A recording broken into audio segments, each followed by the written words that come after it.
Darto melirik sekilas ke arah pria itu. Wajahnya tampak semakin samar, seolah-olah kabut tipis menyelimuti tubuhnya. Ia mencoba mengabaikan perasaan tidak nyaman itu dan terus memasak mie-nya. Aroma harum kuah mie ayam dan mie yang sedang direbus memenuhi udara. Namun anehnya,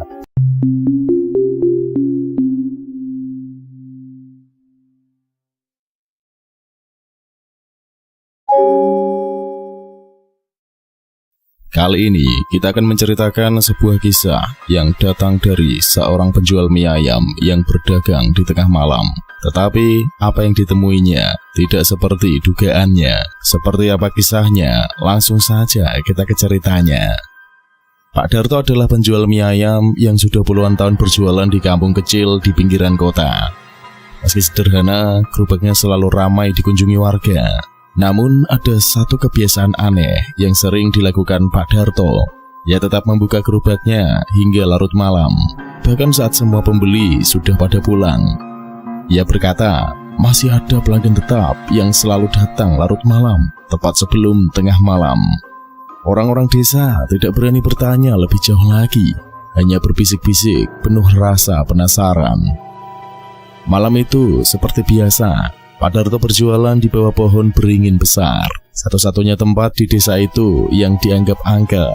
Namun, ia selalu merasa tidak ada yang perlu dikhawatirkan. Toh ia sudah terbiasa berjualan di sana. Hari itu, desa terasa lebih sepi dari biasanya. Udara dingin menusuk, kabut tipis mulai merayap turun. Sekitar pukul 11 malam, Pak Darto mulai membereskan gerobaknya. Ia memandang ke sekitar, memastikan tidak ada lagi pelanggan yang datang. Namun ketika ia hendak mematikan lampu gerobaknya, terdengar suara langkah kaki yang mendekat. Suara itu berasal dari jalan setapak yang menuju pohon beringin tua di dekatnya. Seorang pria berjalan mendekat, tubuhnya kurus dan wajahnya tertutup topi besar. Pak Darto menyapa seperti biasa. Mau pesannya ya mas? Namun pria itu tidak menjawab. Ia hanya duduk di bangku panjang yang terletak di samping gerobak. Matanya hanya lurus menatap ke arah gelap. Baiklah, saya buatkan mie ayam 1 ya, kata Pak Darto tanpa menunggu jawaban. Suasana mendadak menjadi sunyi. Bahkan angin pun terasa berhenti sejenak. Sambil menyiapkan mie ayam, Pak Darto merasa sesuatu yang aneh. Udara di sekitar gerobaknya semakin dingin, lebih dingin dari malam-malam biasanya.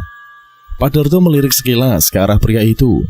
Wajahnya tampak semakin samar, seolah-olah kabut tipis menyelimuti tubuhnya.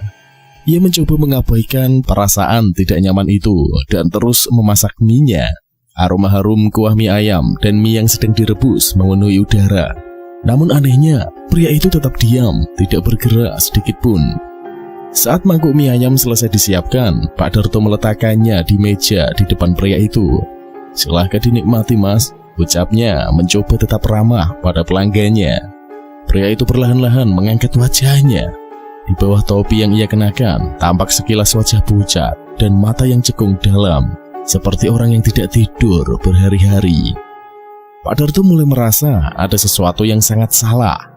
Tanpa sepatah kata pun, pria itu mengambil sumpit dan mulai menyantap mie ayamnya. Tapi ada yang janggal setiap kali sumpitnya menyentuh mie. Suara gemeretak seperti tulang terdengar. Pak Darto terdiam menahan nafas. Rasa takut pun mulai merayap di dalam dadanya. Ketika pria itu hampir menghabiskan mangkuknya, angin dingin tiba-tiba berhembus kencang, membuat lampu gerobak Pak Darto jadi berkedip-kedip. Seolah udara itu berasal dari tempat yang sangat jauh, tempat yang tidak terlihat. Perlahan-lahan pria itu meletakkan sumpitnya dan menatap lurus ke arah Pak Darto. Matanya yang cekung kini terlihat seperti lubang hitam dalam tatapan yang kosong. Bibirnya membuka sedikit, menggumamkan sesuatu yang tidak jelas. Sudah lama aku ingin mencicipi lagi, katanya dengan suara yang serak dan dingin. Pak Darto pun merinding. Saat pria itu berdiri, tubuhnya mulai kabur, seperti asap yang terbawa angin. Pria itu pun berjalan menjauh, namun jejak kakinya tidak meninggalkan tanda di tanah yang basah. Pak Darto hanya bisa mematung. menatap sosok itu perlahan-lahan yang kemudian menghilang dalam kegelapan malam. Berikutnya, terdengar suara yang memecah kesunyian.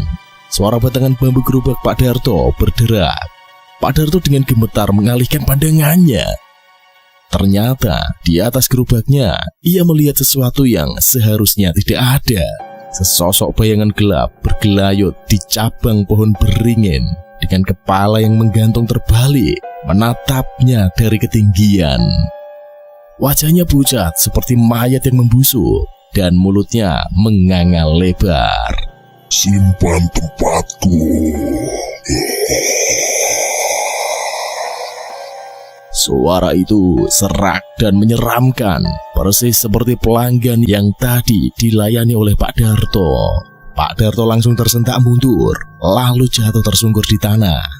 Ketika ia menoleh lagi, sosok itu langsung menghilang, meninggalkan keheningan malam yang membekukan. Keesokan harinya, gerobak mie ayam Pak Darto ditemukan masih terparkir di tempat biasa berjualan. Tetapi Pak Darto tidak ada. Penduduk desa pun mulai mencarinya. Salah satu tetua desa mengingatkan tentang cerita lama. Dulu ada penjual mie ayam yang menghilang di tempat yang sama, di bawah pohon beringin itu, setelah melayani pelanggan terakhirnya yang ternyata adalah arwah dari orang yang dulu pernah menggantung diri di pohon tersebut. Sejak malam itu, gerobak mie ayam Darto tidak pernah lagi terlihat di tempatnya. Beberapa orang yang melintasi jalan itu di larut malam pun mengaku mendengar suara sumpit yang mengetuk mangkuk dan aroma mie ayam yang menggugah selera, meski gerobaknya sudah lama tidak ada.